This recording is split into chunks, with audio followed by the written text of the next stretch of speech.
আশা করছি আপনারা সবাই ভালো আছেন এবং সুস্থ আছেন। তো আজকে আমি আপনাদেরকে হাদিস শরীফের ফাইনাল সাজেশনটা দিব। ওকে? তো আপনাদের ফাইনাল পরীক্ষার এখনো তো অনেকদিন সময় আছে। তো আমি ভাবলাম কিছুদিন আগে দেই। তাহলে আপনারা ভালোভাবে পরিস্থিতিটা নিতে পারবেন। যেহেতু আপনাদের ফাইনাল পরীক্ষা এখনো তো ৩-৪ মাস সময় আছে, তাই না? আপনারা যদি এই রুটিনটা ফলো করেন, আমি যে এখানে যে হাদিসগুলো দিছি, যে তাহকিকগুলো দিছি, যে প্রশ্নগুলো দিছি, হ্যাঁ? এইগুলো যদি আপনারা আগে থেকে প্রিপারেশনটা নিয়ে রাখেন, তাহলে কিন্তু আপনাদের হচ্ছে হাদিস শরীফটা সবচেয়ে ভালো পরীক্ষাটা আপনাদের কিন্তু হবে। ওকে? আমি এখানে চেষ্টা করছি সুন্দরভাবে সাজিয়ে দেওয়ার আপনাদেরকে। হ্যাঁ? তো ভিডিওটা দেখার আগেই আপনারা হচ্ছে কে কোথা থেকে ভিডিওটা দেখছেন সেটা কমেন্ট করবেন এবং হচ্ছে আপনাদের হাদিস শরীফের কেমন প্রস্তুতি সেটাও কিন্তু বলবেন। হ্যাঁ? আর যদি আমার সাজেশনে কোথাও কোনো ত্রুটি থাকে সেটাও কিন্তু আপনারা উল্লেখ করবেন। ওকে? আমি তো হাতে লিখছি তো। আল্লাহর রহমতে ভুল হবে না। যদিও হয়ে যায় আপনারা কমেন্ট করে রাখবেন, তাহলে হয়তো অন্য কেউ এসে ওই ভুলটা দেখে নিতে পারবে, তাই না? আল্লাহর রহমতে কোনো ভুল হবে না। এবং এই সাজেশনটা কিন্তু ফাইনাল পরীক্ষার জন্য এবং টেস্ট পরীক্ষার জন্যও কিন্তু এটা খাটবে। টেস্ট পরীক্ষার জন্য সবচেয়ে বেশি খাটবে ধরতে গেলে, এখান থেকে 100% কমন পেয়ে যাবেন এবং ফাইনাল পরীক্ষার জন্য হচ্ছে আল্লাহর রহমতে 90% প্লাস কমন পেয়ে যাবেন। ওকে? আর ভিডিওটা শুরু করার আগে আরেকটা কাজ করে নিবেন, আমাদের চ্যানেলটা একটু সাবস্ক্রাইব করে রাখবেন। তাহলে আমি যখন নতুন কোনো সাবজেক্টের সাজেশন দিব, তখন কিন্তু সবার আগে আপনার কাছে সাজেশনটা পৌঁছে যাবে। ওকে? ওকে, তো ১ম এই আমি আপনাদের এই প্রশ্নের প্যাটার্নটা একটু বুঝিয়ে দেব। দেখেন এখানে ১ম এ কি আপনাদের ৪০ টা টিক পড়বে। টিকের হিসাব বাদ, আমরা টিকেরও আলাদা সাজেশন দিব। ওকে? তো দেখেন ১ম এ হচ্ছে ২য় অধ্যায় থেকে শুরু, তাই না? তো দেখেন ২য় অধ্যায় আমাদের বাবু সালাম, সালাম অধ্যায়, অধ্যায়ের নাম এবং ২য় অধ্যায় থেকে আপনারা জাস্ট এই কয়টা হাদিস পড়বেন। এই যে ২, ৩, ৫, ১৬, ১৯, ২৬, অর্থাৎ মাত্র হচ্ছে ৬ টা হাদিস পড়বেন ২য় অধ্যায় থেকে। সালাম অধ্যায় থেকে মাত্র এই ৬ টা হাদিস সুন্দর করে পড়বেন। মানে একদম যেন মুখস্থ থাকে। আপনি যেন যেহেতু আমাদের প্রশ্নে আপনি কি চাচ্ছেন অনলাইন থেকে ইনকাম করতে, অথবা নিজে একটা ওয়েবসাইট বানিয়ে ইনকাম করতে চাচ্ছেন মাসে লাখ টাকা? তাহলে আমাদের হোয়াটসঅ্যাপ নাম্বারে যোগাযোগ করতে পারেন। ওকে? আপনি এখন থেকেই লাখ টাকা ইনকাম করতে পারবেন প্রতি মাসে। আরবিতে লেখা থাকবে। আরবি থেকে আপনাকে বাংলায় হচ্ছে লিখতে হবে, তাই না? যদি আপনি আরবিটা দেখে যদি চিনতে পারেন যে এই হাদিসটা আমাদের পড়ছে, তাহলে ২য় অধ্যায় থেকে আমরা জাস্ট ২, ৩, ৫, ১৬, ১৯, ২৬ এই কয় নাম্বার হাদিসগুলো আমরা পড়ব। ওকে? অ্যান্ড দেন যদি সংক্ষেপে উত্তর দাও, যেহেতু হাদিস তো ২ এক হাদিস হচ্ছে আপনার একটা দাগে ২ টা করে হাদিস পড়বে, তাই না? ২ টা হাদিসই লিখতে হবে।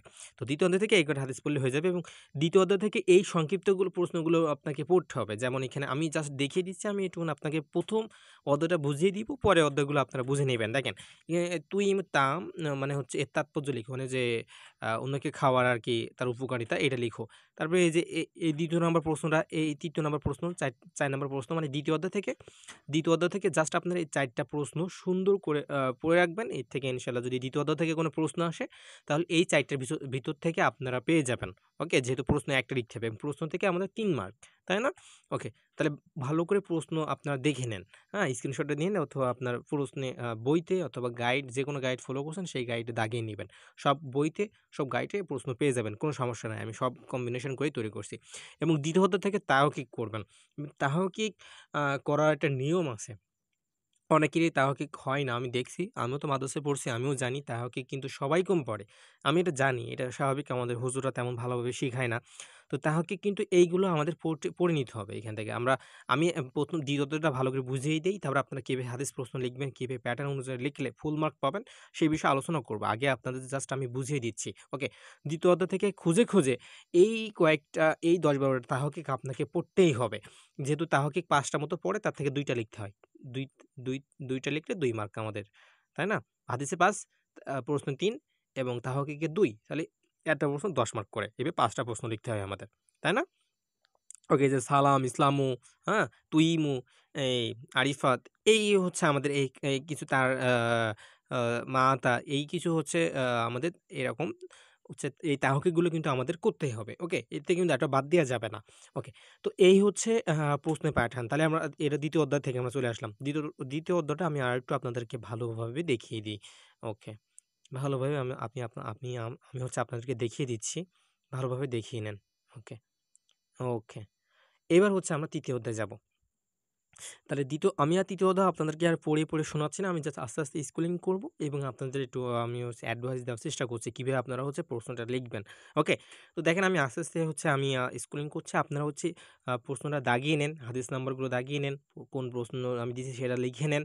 আর তাহকিকগুলো দাগিয়ে নেন। এগুলো পড়া শুরু করুন। এখন থেকে দেখবেন আপনি হাদিস মার্কে সবচেয়ে আ ভালো নাম্বার পাবেন। ওকে? তো তৃতীয় অধ্যায়ে এই করে হাদিস পড়বেন। আমি সুন্দরভাবে দেখিয়ে দিচ্ছি। ওকে? তো আমরা এবার প্রশ্ন নিয়ে একটু কথা বলি। আপনাদের হচ্ছে টিক পড়ে হাদিস শরীফে হচ্ছে ৪০ টা। ৪০ টা এবং এই ৪০ টা প্রশ্নের জন্য আপনারা পাবেন হচ্ছে ৪০ মার্ক। আর হচ্ছে এগুলা আপনার হচ্ছে আপনার খাতায় লিখতে হবে কিন্তু ৪০ টা প্রশ্নের উত্তরই খাতায় লিখতে হবে। খাতায় লিখবেন যে ১ দিয়ে হচ্ছে ক যদি এক দাগের উত্তর যদি ক হয় তাহলে ক লিখে তার পাশে উত্তরটা লিখে দেবেন। হ্যাঁ? শুধু ১ ক, ২ গ এভাবে লিখবেন না কিন্তু লিখে তার উত্তরটাও লিখে দেবেন সুন্দরভাবে। তাহলে আপনি টিকের কিন্তু সম্পূর্ণ মার্ক পাবেন। এবার ৪০ টা আপনি টিক সুন্দরভাবে লিখে দেবেন। ওকে? আর এখানে যে হাদিসগুলো আমি দিছি, এইগুলো পড়লে আপনার হয়ে যাবে। এর বেশি আর আপনার একটাও প্রশ্ন পড়তে হবে না। এর থেকে কমও পড়বেন না, এর থেকে বেশিও পড়বেন না। তাহলে হয়ে যাবে, সমস্যা নাই। আর যারা আরো এক্সট্রা পড়তে চাচ্ছেন জ্ঞান অর্জনের জন্য তারা পড়তে পারেন। ওকে? এই। তারপরে হচ্ছে আপনার ৪০ মার্ক চলে গেল। আর হচ্ছে আপনার হাদিস লিখতে হবে মোট ১০ টা। হ্যাঁ? মানে ৫ টা লিখতে হয় কিন্তু একটা দাগে ২ টা করে হাদিস লিখতে হয়। তাই না? তাই হচ্ছে ৫ টা হাদিস ৫ টা আ ৫ টা প্রশ্ন লিখতে হবে। ১ম হচ্ছে মনে করেন আপনি পুরো প্রশ্নটা ভালো করে পড়ে নিবেন। কারণ যেহেতু একটা দাগে ২ টা করে হাদিস থাকে। সবারই এমন হবে কি যে আপনার আ ২ টা হাদিসের ২ টা হাদিস লিখতে হচ্ছে তো একটা দাগে এমন হবে যে আপনার ২ টা হাদিসই পড়ে নাই। একটা হাদিস বেদে গেছে কিন্তু আপনি ২ টা হাদিস বেঁধেছে না। তো সেক্ষেত্রে আপনি ওই দাগটা স্কিপ করতে পারেন। অথবা এমন হইছে যে ২ টা হাদিসের ভিতরে আপনার একটা হইছে কিন্তু তারা হচ্ছে সংক্ষিপ্ত প্রশ্নের উত্তর হচ্ছে আবার তাহকিক হচ্ছে। তাহলে ওই প্রশ্নটা আপনি লিখতে পারেন এবং ওই লেখার পরে যে হাদিসটা হচ্ছে না, একটা তো হইছে। একটা হাদিস লিখে আর একটু জায়গা ফাঁকা রেখে তারপরে সংক্ষিপ্ত প্রশ্ন উত্তর এবং তাহকিক লিখে আসবেন। তাহলে যখন আপনারা এমন হাদিস প্রশ্ন কি আপনার পাশে যে বইছে, হ্যাঁ? ওর যদি একটা একটু দেখে নিতে পারেন যে হাদিসটা এই বিষয়ে বলা হচ্ছে। যেমন বলা হয় একটা হাদিস আছে না যে ইসলামের কোন কাজটা সর্বোত্তম? বলা হয়েছে যে অন্যকে খাবার খাও। ওখানে উনাকে একটু দেখে নেবেন আপনার পাশে যে লিখছে কি যে উনি বাংলা লিখছে যে ইসলামের কোন কাজটা সর্বোত্তম। আপনি তো তার পরে লিখতে পারবেন যে কোন হাদিস নাম্বারটা পড়ছে। তখন ওই অনুযায়ী লিখে দিয়ে আসবেন। জাস্ট হুজুররা কিন্তু আপনার খাতা কখনো পড়বে না। আপনি একটু গুছাইয়ে লিখবেন। লিখবেন যে ১ নম্বর প্রশ্নের উত্তর জাস্ট একটা মার্ক করে দিবেন। তারপরে ১ দিয়ে ১ নাম্বার হাদিস। মানে ১ দিয়ে হচ্ছে উত্তর। তারপরে হচ্ছে ২, ২ তারপরে হচ্ছে এভাবে লিখে আসবেন এবং হাদিসটা হচ্ছে আপনার নিজের মতো করে লিখবেন না কখনো। আ যেমন এখানে হচ্ছে অনেকে বানায় লেখার চেষ্টা করে। হাদিস তো বানায় লেখা যাবে না। হাদিস বানায় লিখলে কিন্তু আপনার গুনাহ হতে পারে। সেক্ষেত্রে আপনার হাদিসে যা বলা হইছে সেই ডিউশন লেখার চেষ্টা করবেন, বেশি লেখার চেষ্টা করবেন না। কম লিখলেই সমস্যা নাই কিন্তু বেশি লিখলে কিন্তু ঝামেলা হয়ে যেতে পারে। কিন্তু হাদিসে একটা জিনিস বলা হচ্ছে আ যে আপনি না লিখে আরো ২ টা ৩ টা বাড়িয়ে দিয়ে আসতেছেন। এটা কিন্তু হবে না। এটা করবেন না কখনো। আর হাদিস পড়ার নিয়ম হচ্ছে আমি যে হাদিসগুলো দিছি, এই হাদিসগুলো হচ্ছে আরবি পড়বেন তার বাংলা পড়বেন। মানে একবারে সব ৩ লাইন আরবি পড়ে তারপরে বাংলা মুখস্থ করবেন এমনটা কখনো কেউ করবেন না। একটা করে হাদিস ধরবেন, একটু করে অর্থ একটু আরবি পড়বেন, তার বাংলাটা পড়ার চেষ্টা করবেন। একটু আরবি পড়বেন, তার বাংলাটা চেষ্টা করবেন। এইভাবে হচ্ছে আপনারা পড়ার চেষ্টা করবেন। তাহলে আপনার হাদিসটা অনেকদিন মনে থাকবে। এই হচ্ছে হাদিস এবং সংক্ষিপ্ত প্রশ্ন উত্তর আপনার যদি হাদিসগুলো পড়া থাকে তাহলে সংক্ষিপ্ত প্রশ্নের উত্তর আপনার একটাও বাদবে না। মানে একটাও মানে হচ্ছে লিখতে মানে হচ্ছে আপনাকে আটকাতে পারবে না। এই আরকি। আপনি লিখে যেতেই পারবেন। হাদিস যার হবে তার হচ্ছে মনে করেন তার সংক্ষিপ্ত প্রশ্ন কেউ হচ্ছে আটকাতে পারবে না লেখা থেকে। সে সংক্ষিপ্ত প্রশ্নের উত্তর অগ সবই পেরে যাবে আরকি। হ্যাঁ? কারণ হচ্ছে এখানে বাংলা অর্থটা জানতে হবে। আরবিটা এখানে যেমন বলা হচ্ছে যে কোন জাতীয় নাম রাখা উচিত নয়। এক্ষেত্রে একটা কথা বলে রাখি আমাদের হাদিস শরীফে এখন কোনো বাংলা প্রশ্ন থাকে না তেমন একটা দেখতে পাবেন না। প্রায় 90% হচ্ছে আরবি থাকবে এবং 1% বাংলা থাকতে পারে। সেক্ষেত্রে আপনার বাংলা কোয়েশ্চেনগুলো প্র্যাকটিস করার কোনো প্রয়োজন নাই। আমি যেগুলো দিছি সেগুলো আপনার ইচ্ছা হলে করতে পারেন এবং হচ্ছে চেষ্টা করবেন যেগুলো আরবি প্রশ্ন সেগুলো বেশি প্র্যাকটিস করা। বাংলা প্রশ্নের উত্তরগুলো আপনারা সবাই দিতে পারবেন। বাংলা প্রশ্ন থাকবে মাত্র ২ টা যারা পারে না তাদের জন্য আরকি। যেহেতু বাংলা থাকলে সবাই ধরে ফেলতে পারে যে কোন বিষয়ে বলা হচ্ছে সেক্ষেত্রে স্যাররা হচ্ছে আপনার বাংলা দিয়ে থাকে না। ওকে? তো এইবার হচ্ছে সংক্ষিপ্ত প্রশ্নের উত্তর কিন্তু আপনার যেহেতু এটা ৩ মার্ক অবশ্যই হচ্ছে আ মানে ১ পৃষ্ঠার হাফ বা হাফের একটু বেশি লেখার চেষ্টা করবেন। ওকে? আ ১ বা ৩ থেকে ৪ লাইন লিখলেন, এইটা কিন্তু স্যাররা আপনার নাম্বার দিবে না। যেমন হচ্ছে এখানে অন্যকে কাফের বলার হুকুম কি? আপনি কি বলে দিলেন ওনাকে কাফের বললে সে মুশরিক হয়ে যাবে, যাই হোক ঈমান থাকবে না। এটা বললে কি তার উত্তর হয়ে যাচ্ছে? না। ১ম এ লিখবেন কেন সে কাফের হচ্ছে? কিভাবে সে মানে কিভাবে সে কাফের হয়ে যাবে? কেন আমাদের কাফের বলা উচিত না? এ থেকে পরিত্রাণ পাওয়ার উপায় কি?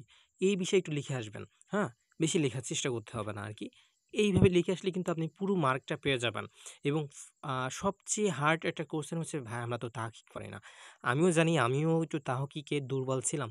সত্য কথা বলতে সবাই আরকি মাদ্রাসায় দুর্বল থাকে। যারা হচ্ছে এমনি হাফেজ থাকে তারা যখন পড়তে আসে তাদের দেখি তাহকিক ভালো হয়। যাদের একটু আরবি গ্রামারের উপর হচ্ছে ভালো চর্চা আছে। আমিও দেখছি আমাদের হুজুরও তেমন এ বিষয়ে আরকি অভিজ্ঞ না। ওকে? তো তাহকিক পারার হচ্ছে আমি বলব আপনাদের হচ্ছে এখন তাহকিক শিখতে গেলে আপনাকে আবার ওই 6-7 এর বইগুলো আবার ফলো করতে হবে। তাছাড়া আপনি তাহকিক পারবেন না সত্যি কথা বলতে। এবং তাহকিক মুখস্থ করলেও কিন্তু আরকি মনে থাকে না। তবে আমি একটা কথা বলি আপনারা প্রশ্ন ফাঁকা থুয়ে আসবেন না।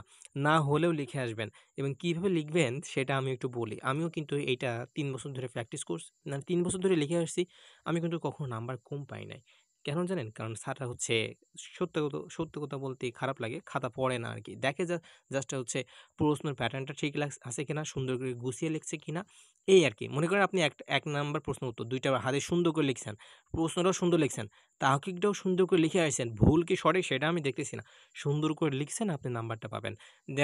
যেমন আমি যদি এখানে দেখি এই যে রসুলুন বা আকরামা, হ্যাঁ? এখানে রসুলুন ১ম লিখবেন হচ্ছে তাহকিক তারপরে হচ্ছে রসুলুন শব্দটা লিখবেন শব্দ, হ্যাঁ? তারপরে সুন্দর করে পরপর লিখে যাবেন। সিগা, মাদ্দা, বাহাস, অর্থ পরপর লাইন মানে একসাথে না কিন্তু পরপর ১ লাইন পরপর ১ লাইন পরপর। ১ম সিগা, বাহাস, তারপরে বাব, তারপরে হচ্ছে মাদ্দা, তারপরে অর্থ। আপনি এভাবে পরপর ৫ টা লাইনে ৫ টা লিখে যাবেন। এবার মনে করছেন হচ্ছে আপনার রসুলু সিগাটা হচ্ছে না। আপনি কি করলেন? আপনার যেটা মন চায় হচ্ছে ওয়াহিদ মুজাক্কার গায়েব, যাহা মন চায় সেটা দিয়ে আসবেন। সমস্যা নাই। সুন্দর করে লিখে দিন ওয়াহিদ মুজাক্কার গায়েব। ওকে। তারপর হচ্ছে বাপ, ইফাল কি যাহা হবে আপনি মনে করেন বাপ, ইফাল দিয়ে আসলেন এবং প্রতিটাতে বাপ, সিগা মানে ভিন্ন দেওয়ার চেষ্টা করবেন। সুন্দর করে লিখবেন। আমি যেটা বলি এটা হচ্ছে একটা ফাঁকিঝুঁকি বুদ্ধি কিন্তু আপনারা শিখে রাখেন। সত্যি কথা বলতে আপনার যদি নাও হয়, হলেও তো সঠিক লিখবেন, না হলেও কিন্তু আপনি পুরো মার্কটা পেয়ে যাবেন যদি এই নিয়মটা ফলো করেন। কারণ আমি দেখে আসছি তো। সিগাটাও লিখবেন, মাদ্দাটাও তো পারবেন, তাই না? এই যেমন এখানে মূল অক্ষরটা কি? হা, কাপ। পারবেন না? এটা তো পারতেই হবে। আর হচ্ছে আলিফ, ইয়া এগুলো তো বাদ দিতে হয়। যেগুলো বাদ দেওয়ার সেগুলো বাদ দিয়ে দিবেন, সমস্যা নাই। এগুলো লিখে আসবেন। অর্থটা হচ্ছে অর্থটা একটু ইম্পোর্টেন্ট আরকি। অর্থটা কিন্তু আপনার লিখতে হবে। আর স্যাররা হুজুরদেরও অত অর্থ মনে থাকে না। আপনি অর্থ যা হবে রসুলন, তিনি একজন রসুল ছিলেন। তিনি একজন রসুল। এইভাবে একটু মানে দিয়ে আসবেন। মানে একটু সুন্দর করে লিখে আসবেন। আমি শুধু বলতেছি যে আপনার সুন্দর করে লিখে আসবেন। হ্যাঁ? তাহলে কিন্তু আপনার হাদিস শরীফের পূর্ণ মার্কটা হচ্ছে অর্জন করতে পারবেন। এবং আমি যেটা বললাম যেভাবে হাদিস পড়তে বলছি না? ওইভাবে হাদিসগুলো পড়লে কিন্তু আপনি ওখান থেকে হচ্ছে সংক্ষিপ্ত প্রশ্নের উত্তর দিতে পারছেন। আবার তাহকিকের অর্থও করতে পারছেন। তো মোট কথা হচ্ছে আপনাকে হচ্ছে তাও এই হাদিসগুলো অর্থসহ পড়তে হবে। এবং আমি এখানে অনেক কম হাদিস দিছি। আপনাদের মনে হচ্ছে যে আমি ভাইয়া মনে হয় অনেকগুলা প্রশ্ন, অনেকগুলো হাদিস দিছে। সেটা কিন্তু না। আমি কিন্তু অনেক কমই হাদিস দিছি আপনাদের জন্য। আ সেক্ষেত্রে হচ্ছে আপনাদের কিন্তু এটা ফলো করা উচিত। এবং এই হাদিসগুলো কিন্তু আপনাকে স্কিপ করলে চলবে না। এই তাহকিকগুলো স্কিপ করলে চলবে না। এই সংক্ষিপ্ত প্রশ্নগুলো স্কিপ করলে কিন্তু আপনারা হচ্ছে আশা করা যাচ্ছে আপনারা ভালো ফল পাবেন না। এবং হচ্ছে আমি চেষ্টা করব প্রত্যেকটা সাবজেক্টের সাজেশন দেওয়ার জন্য। যেন আপনাদের উপকার হয়। আমি ৩ বছর দিয়ে আসতেছি। এই যে এইবার যে ২৪ সালে এক্সাম হলো, আমি দেখছি আমার খুব ভালো লাগছে। আপনারাও অনেক কমেন্ট করছিলেন। আমি তো ১ম এ বললাম যে, কে কোথা থেকে ভিডিওটা দেখছেন এটা কমেন্ট করবেন। কেন বললাম বলেন দেখি? আমার ভালো লাগে যে আমার ভিডিওটা সারা বাংলাদেশ থেকে দেখতেছে। ওই ভিডিওটাতে হচ্ছে ১২,০০০ দেখছিল। মানে আমি বেশিদিন আগে ছাড়ি নাই। মাত্র পরীক্ষার ৩ দিন আগে ছাড়ছিলাম বলে বেশি আরকি মানুষ দেখতে পারি নাই। কিন্তু তার আগের বছরটা ছাড়ছিলাম তাতে ৩৫,০০০ ভিউজ হইছিল। মানে ভাবতে পারছেন? এবং ভিউজ হয়েছে সেটা না। আমার সাজেশন থেকে প্রায় হচ্ছে 90% আপ কমেন্ট পাইছিল। সেইজন্য আমার ভালো লাগছিল আরকি। আ এই আরকি। আপনাদের পড়তে হবে। প্রশ্ন এনালাইসিস করা শিখতে হবে ভাই।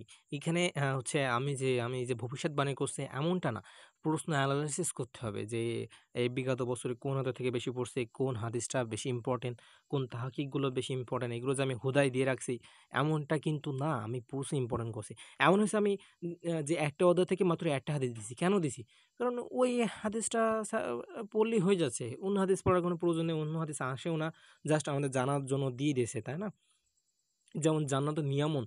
নিয়ামত সম্বন্ধে। এখানে জাস্ট ২ টা হাদিস পড়লে হয়ে যাচ্ছে। আর অন্য হাদিসগুলো হচ্ছে এই রিলেটেড, সেগুলো পড়ার দরকার নেই। সেগুলো দিছে আমাদের জ্ঞান অর্জন করার জন্য। অবশ্যই আমাদের ওই হাদিসগুলো পড়তে হবে। এই হাদিসগুলো বেশি ইম্পোর্টেন্ট। আমরা সেই হাদিসগুলো আমরা বেশি, বেশি পড়বো। হ্যাঁ? ওকে। আর আমরা এবার হচ্ছে ২৭৯-৮০ ২ টা হাদিস পড়বো। আপনারাও চেষ্টা করবেন আমি যেগুলো দেই নাই সেগুলো পড়বেন। তবে এইগুলো হচ্ছে আপনাকে আগে পড়তে হবে। যেহেতু আপনাদের সামনে টেস্ট পরীক্ষা, আমি দেখছি যে অনেকে হাদিস শরীফ নিয়ে চিন্তা আছেন, ফিকহ নিয়ে চিন্তা আছেন, ইংলিশ, বাংলা, অঙ্ক নিয়েও চিন্তা আছেন। আমি ভাই প্রত্যেকটা সাবজেক্টেরই সাজেশন দিব। কোনো চিন্তা নেই। জাস্ট আপনারা আমাদের পাশে থাকেন তাহলেই হয়ে যাবে। ওকে? ওকে। এবার হচ্ছে আমাদের হাদিস শরীফের অংশ শেষ। আ আশা করছি আপনারা ওইগুলো পড়লে ওখান থেকে আল্লাহর রহমতে সবকিছু পেয়ে যাবেন। কোনো সমস্যা নাই। এবার হচ্ছে আমরা দেখেন এবার হচ্ছে ও আমাদের একটু এখনো বাকি আছে যে সরি, সরি। এই অধ্যায় শেষ। এইটা হচ্ছে আমাদের শেষ। ওকে। এবার হচ্ছে হাদিস পরিচিতি ও উসুলে হাদিস।